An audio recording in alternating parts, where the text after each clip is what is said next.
Homefront by Gary Ives. Read by Gary Ives. Me dad? Well, he wasn't one of the lucky ones got off from Dunkirk, was he? After that, Mum took a job on the line at the Vickers plant, working nights. After Dad was killed, I never seen her smile again. All she did was work and drink. She'd come home of a morning and start eating the gin, which she traded all her meat and sugar coupons for. Sometimes she'd bring home a gentleman friend, which he would bring as sweets, but generally, me and Lolly was always hungry. And when she got a full load on, you'd be wise to watch out, 'cause it's a wicked temper she got. Don't displease her none, 'cause she'd just as soon take a strap to your bum as pick her nose. Time she was at work, me and Lolly was cared for by Miss Jenner. Mrs. Jenner, a sweet old lady, lived in the next flat, which was real good times. Real hard of hearing she was. We was all cozy at night. Mrs. Jenner knitting something and me and Lolly sitting on the floor cutting out pictures from a magazine when Jerry's boom hit. Why we wasn't down in the shelter, I don't know. Maybe the old dear couldn't hear the sirens. Maybe there wasn't a warning. Sometime there wasn't. I don't remember. The blast rolled through the window in blackout curtains. It throwed the three of us against the far wall like we was little stuffed bears.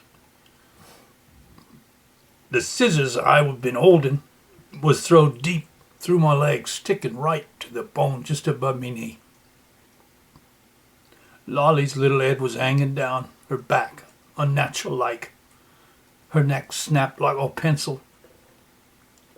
Her and old Mrs. Jenner was goners. Me eardrums was burst, me left eye cut by the window glass. The air wardens carried me out, and I was in the hospital a week. Soon as I was patched up well enough to walk, Mum put me on one of the children's evacuee buses, which we was many lined up at Charing Cross Station. I remember her trying to tell me something, but not being able to hear nothing, 'cause I was still stone deaf. Her breath had smelled of gin, and she'd put on her lipstick crooked. All the other mothers was soaking up her hankies with tears, but not Mum. She was wagging her finger at me and shaking her head like I'd done something wrong. That's the last time I seen me Mum. We was hundreds of us children being displaced to the countryside away from Jerry's target zones. We, all of us, had us our little kit bags and gas masks and information tags, some on strings around our necks, some pinned to our coats. What a horrible, sad sight it was, too. Hundreds of bawling children and mums and dads crying their eyes out, while the wrens in uniforms went about passing out biscuits with kind words, helping the littlest ones on the coaches and sorting out the rest of us proper like. I remember it was cold, and Mum had put me in both my sweaters and a coat. She even put a Cadbury chocolate bar in my kit bag. One of the wren ladies dried up me tears with her own hanky and give me 2 biscuits and a hug, saying, hey, something, but I could not hear nary a word. She carried me up on the bus and put me in a window seat. Now, the bus trip was ever so long.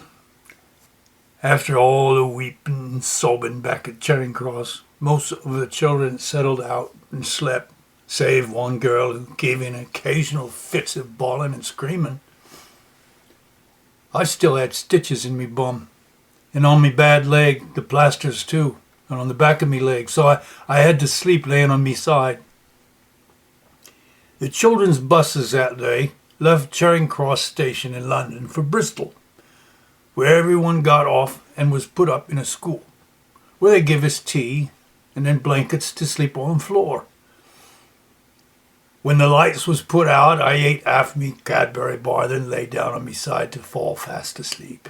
Come morning, when I woke up, me coat and kit bag was gone, took in the night by a thief, and me tag pinned to me coat, it was gone too. I felt so low, and the only thing kept me from crying was being angry over losing the other half of me chocolate bar.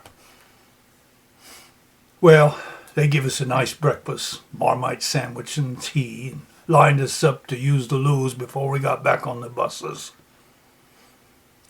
I tried to explain to one of the wardens that me coat was pinched in the night.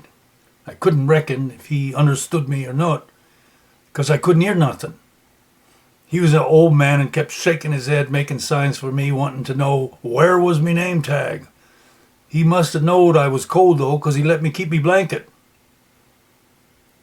Most of the buses took their children to towns in Wales, but 2 buses scattered the rest of us around Cornwall. It was raining when we queued up to get on the bus, and as we did, the warden pinned a tag on each of us, indicating where we was to be put off the bus.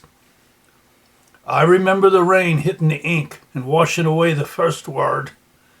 Me tag must have said St. Ives, but the rain had washed off the word Saint. I reckon this was providential. Well, I didn't grow up no saint, but that's how I come by me name, Ives. The bus stopped at every town and village on the road. A bobby there was riding the bus, and he'd direct the driver to one place or another where he'd give a little talk. Then we was lined up while various couples picked over us like we was turnips or cabbages in a bin. The first to get picked was your big boys, big enough to muck out stalls or work in fields. Also pretty girls dressed fine. They was easy picks. Each village was required to take a certain number of evacuees. It was a law. In some places, the people was kind, and you could tell they was up helping out and doing their part, but there was just as many tried to shun their duty, so to speak, and that bobby had to talk stern to them town constables and councilmen. Nobody wanted us damaged ones, or the raggedy ones. At the end of the day, we was pared down to the last half dozen or so. A little girl with big thick spectacles who kept scratching at her headlights.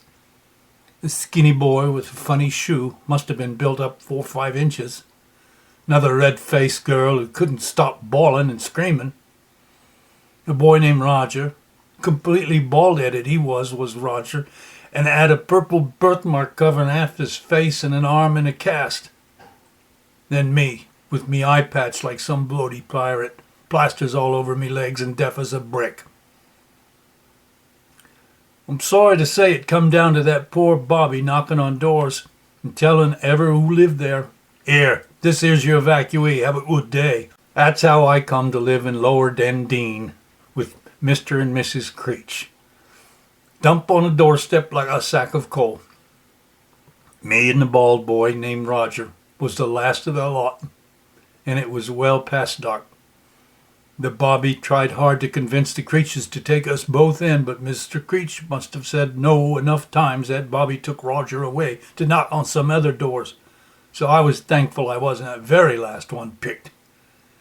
I was so tired and hungry, too. Alls I wanted was me tea and a place to sleep. Oh, they was big uns, they was, the 2 of 'em, fat, with big round shiny faces. When the bobby left, Mr. Crees, he tugs on me ear real hard like and sits me down on a little table in the kitchen while Mrs. Crees puts the kettle on. I was much afraid, but Mrs. Crees gave me a big wide smile and come over and patted me shoulder. She picked up the big loaf of brown bread was on the table, held it to her breast, and with the big knife that stayed by the loaf, she cut 2 thick slices which she slathered with butter, and then slices of boiled tongue. This was a most delicious thing. Then she poured tea for Mr. Crees and me. After me tea, she poured a kettle into a wash tub, whereupon she undressed me. When she saw the stitches on me backside and leg, she had Mr. Crees come over holding tiny pinchers in his fat fingers, and he pulled them stitches out and removed the plasters from my legs. Then she scrubbed me from head to toe with a bar of brown country soap, taking great care with me legs. Finally, she wrapped me in a great wool blanket I'd been given in Bristol and trundled me off to the love seat by the hearth, where I fell into a deep, deep sleep. Next morning after breakfast, Mrs. Crees takes me, measures me with some tape, then sends me off with the mister. He had a wagon loaded with some bales of hay, pulled by a brown mare he called Mrs. Nelson. We goes off down this long country lane, where there's this here barn. He makes signs for me to stay up there in the wagon. And in he goes to the barn. Whilst I'm sitting there, I'm getting the strangest sensation, kind of a tickle in me ear, and come to realize that I'm hearing something. They was killing pigs in that barn, they was, and I could hear 'em. Them very high squeals. That's all I could hear, but sure enough, these here ears was working again, if only for them poor pigs. Oh, this made me ever so happy and give me hope that things was going to get better. Later, Mr. Creech and another man in a bloody apron loaded with 2 scalded pigs into the wagon, covered 'em up with a canvas tarp and them bales of hay, and off we goes.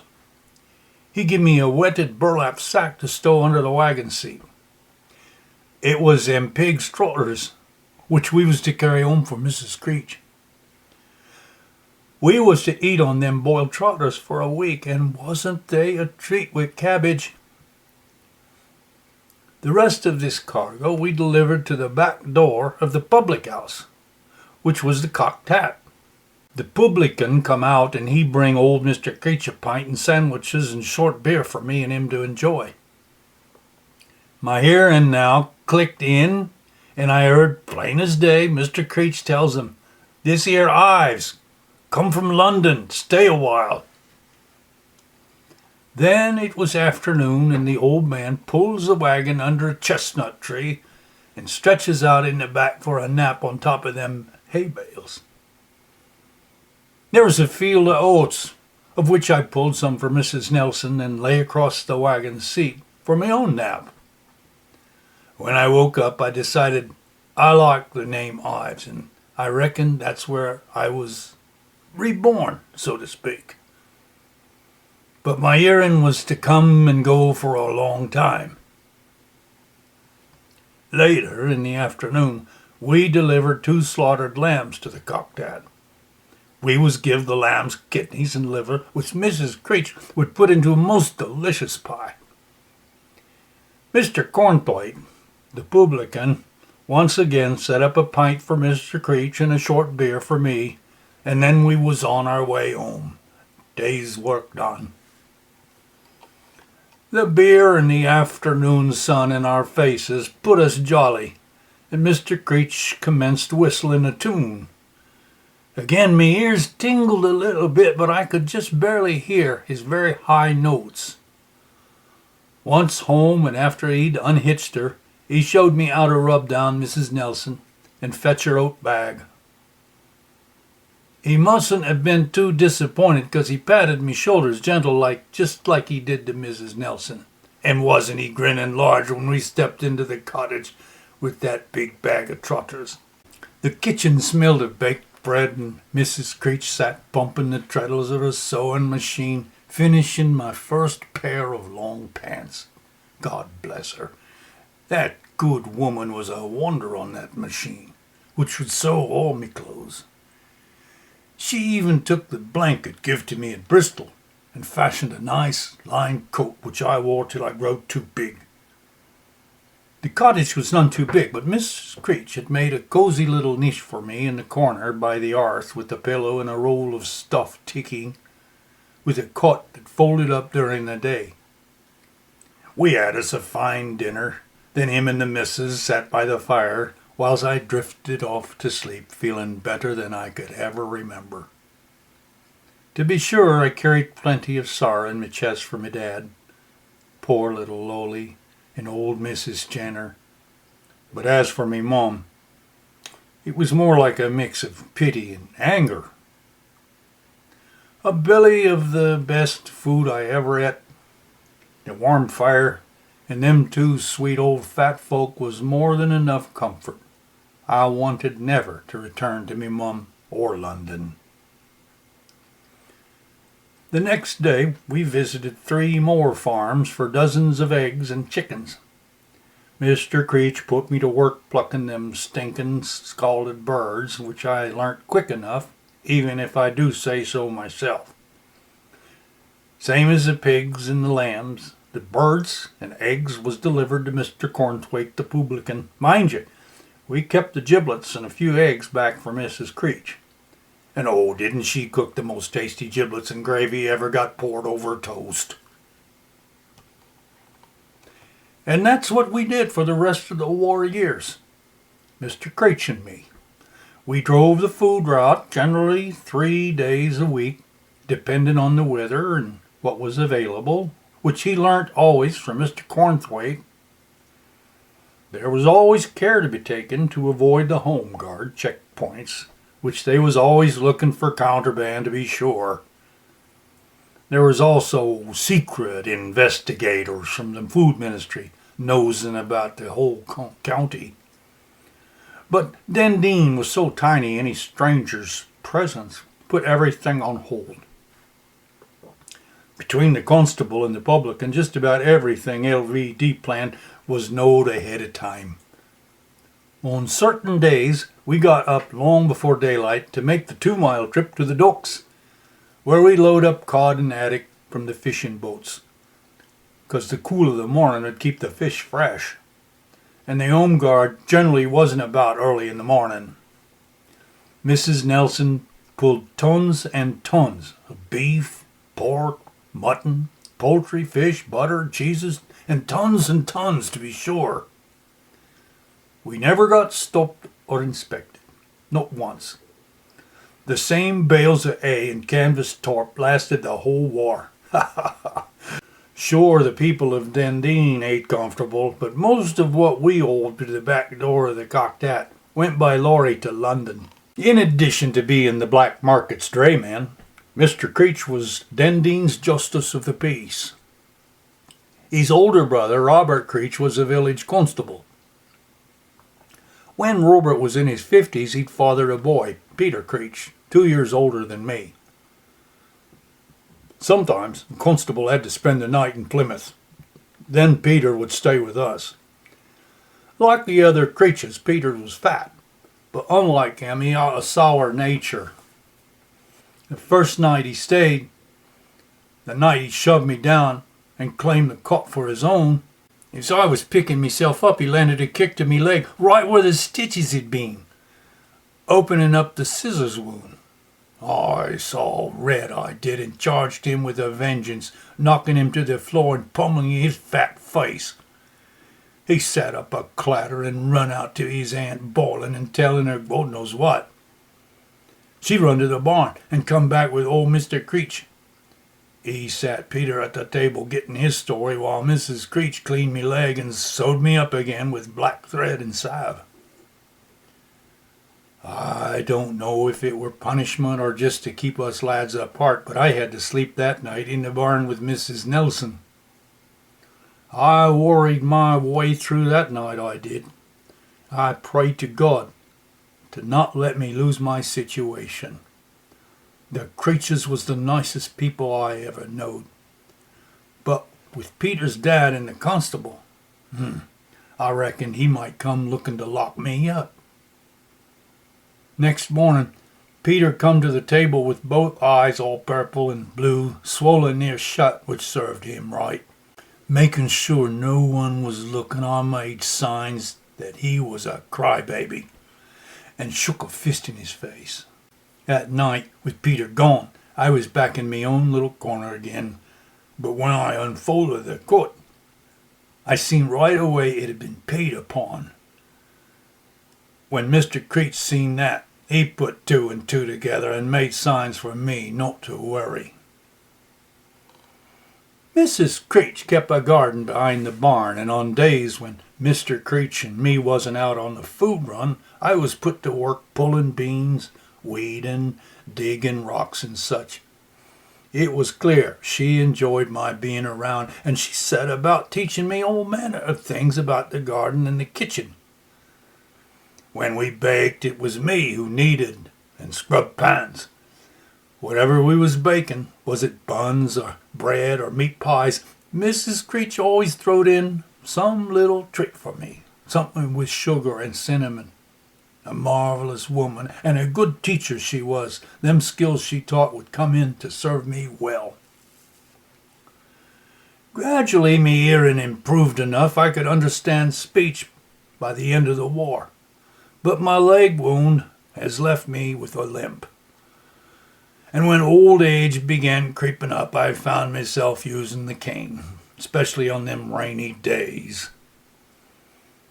The war years is 50-some years past now, but them days remain clear to me.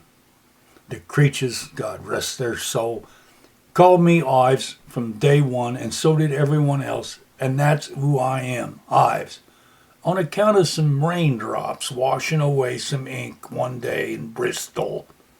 See, there was nothing for me to go back to in London, and didn't I love the Creeches as much as any lad could love his own mum and dad?